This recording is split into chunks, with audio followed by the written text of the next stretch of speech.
Welcome to MyGuide.org. Welcome to MyGuide. In this guide, we will learn how to add a new event for lead in Salesforce Lightning. Click on Leads. Select a lead.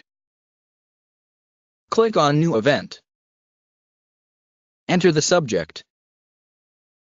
Select Start Date, using Date Picker.